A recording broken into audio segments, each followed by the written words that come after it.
So the Hurricanes have made the playoffs 2 years in a row now. The last time they did that was the early 2000s. They're kind of moving along from a mediocre good team to contending status now, aren't they? One might say they still have, a hole here and there. But let's talk about what they addressed in the offseason. Starting with Jesper Fast, right? Just such a smart pickup there.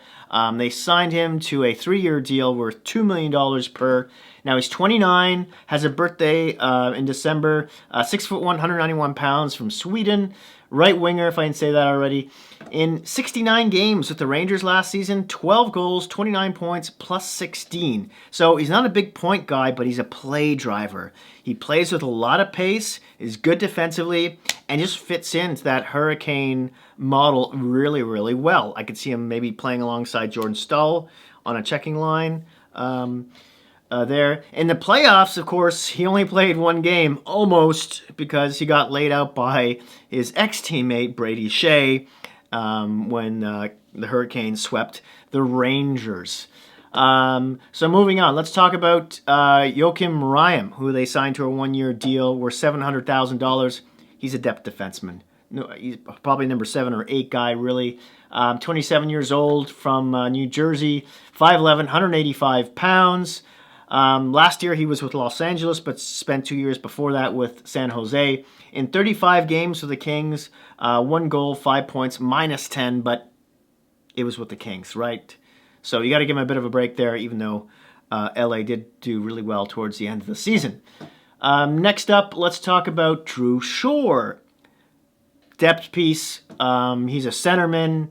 Probably won't start. 6'3", 205 pounds from Colorado. 29 years old. He hasn't played in the NHL in 4 years. 3 years? Yeah. Although he has been playing presently in Europe. I want to say in the Slovakian League. In 5 games there. 3 goals, 10 points, plus 3. Take that for what it's worth.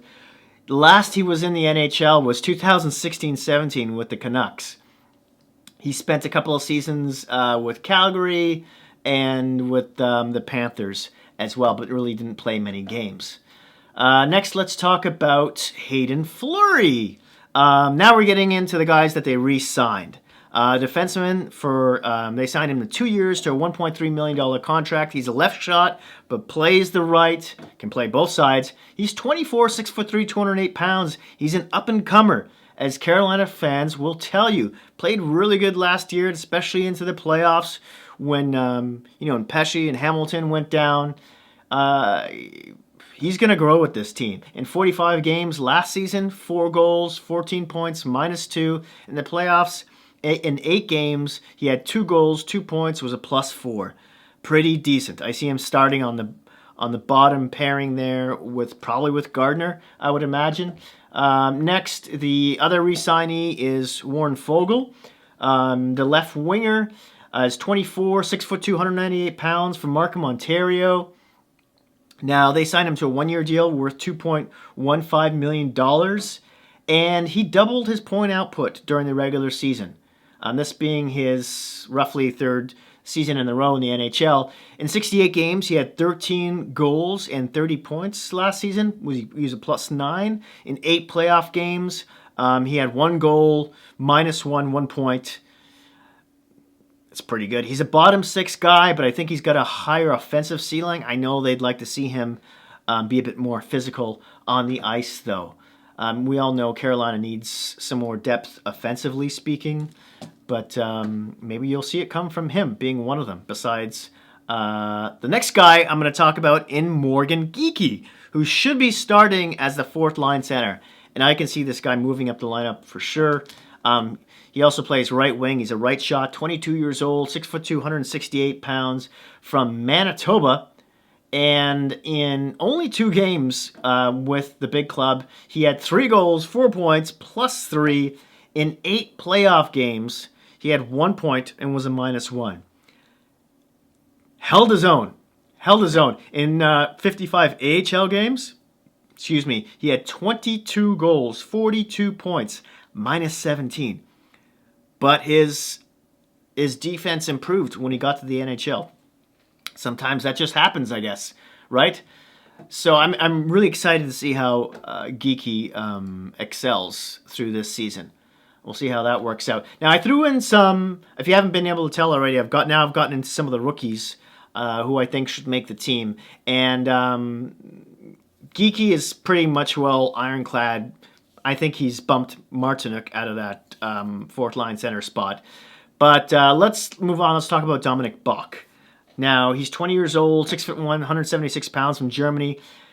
I don't see him making the team. Right now, he's been playing in the SHL for 18 games so far this season. 2 goals, 3 points, +2. He's a notorious slow starter, though. I think they'd really like to get this guy into the AHL, but who knows when they're going to start. Is it going to be February? Is it going to be later? I don't know. But he's very gifted offensively. So I know Carolina fans are excited about him. Speaking of excitement, Ryan Suzuki played in the World Juniors. Now, if you don't know him, he's a left shot center. He's 19, from London, Ontario, 6 foot, 180 pounds, in 7 games in the juniors, the World Championships. 2 goals, 4 points, +6. He before that, he was playing in the OHL, of course, and he's outgrown that league, really. I mean, who knows if they will continue to play because of everything, COVID and all, and because of his age, they can't really put him in the AHL either. So he came with them into the bubble during the playoffs last season. Maybe he'll get a shot at training camp. Oh, wait a second. No, he can't, because he was at the juniors, and then he has to quarantine for a while, and by that time, training camp will be over and the season will have started. I don't know what happens to him. Hurricane fans, if you have any insight on that, let me know. Let's talk about some defensemen here. Jake Bean should be playing now. Should be. He's a left shot defenseman, 22 years old, 6'1", 186 pounds, from Calgary, and he's done all he could in the AHL. In 59 games there last season, 10 goals, 48 points, -6. He's an offensive defenseman, like you needed to be told that, but he's needed to work on his defensive side of things. But when your bottom pairing left side is Jake Gardiner, and yeah, Jake Gardiner can probably come, has 30-point potential. He's gotten more in his career, but at this stage, I don't know. And he was like a -24 or something. He just throws lemons up the ice all the time. Why not get Bean some reps? Maybe they'll just moonlight back and forth between him and between the two Jakes. That was a movie, by the way. Next up, Joey Keane, who they got from the Rangers. He's sort of a right shot Jake Bean. Sounds like poetry, doesn't it? Now, he's 6 foot, 181 pounds, 21 years old. Again, did really well in the AHL last season. In 57 games, roughly, he had 9 goals, 37 points, -6. Ditto, needs to work on his defensive side of things. He has a bit more of a hurdle to jump because that spot is Hayden Fleury's right now, and seeing as how he's a lefty but can play the right, he makes himself a bit more valuable. So unless there's injuries, I'm not sure Keane gets a look-see or not, or what might be the likely scenarios he goes back for another year, second year in the AHL. Lastly here, I wanted to talk about Gustav Forsling, 24 years old, 6 foot, 186 pounds. He came across on a trade from Chicago a while back, although he spent all last season in the AHL, where in 57 games he had 8 goals, 26 points, +20. I would think he'd be barking up that tree too. Maybe they'll squeeze him on the taxi squad. He's got some NHL experience that way. Again, he's a lefty, though. I'm not sure they give him priority over Jake Bean. We'll see how that shakes out. And I know trades could happen, and I know there's the expansion draft with Seattle coming, but the ladder's not for to the end of the season. So how are they going to manage the bottom pairing? Should be very interesting. Now, quickly want to talk about key departures. Of course, Justin Williams retired. Will he come back? No. Sammy Vatanen on defense just signed with the New Jersey Devils to a one-year deal, actually. Joel Edmondson, of course, was traded to Montreal. And Van Riemsdyk signed with the Washington Capitals. How do I grade this team's offseason? I'm going to give them a C+. I think they could still use a bit more depth scoring, obviously. Although you could argue or debate that, Geeky could provide that. Nekas could provide that, if I'm pronouncing that properly. Maybe Niederreiter comes around. Trocheck as well. So, fingers crossed, or maybe there's a trade to happen later on. And then the bigger issue is the goaltending. That's the obvious one, right? I mean, Mrazek and Reimer are okay. Mrazek he's either amazing or he just falls off the map altogether, isn't he? He's just so erratic. Reimer has a lower ceiling, but he's a bit more consistent. But they both had sub, 915 save percentages last season. And when games become crucial in the playoffs, if you don't have time to have, more than one bad game, really, and you're out. So to make them true contenders, they really need a goalie. And with all the goalies that were available, why?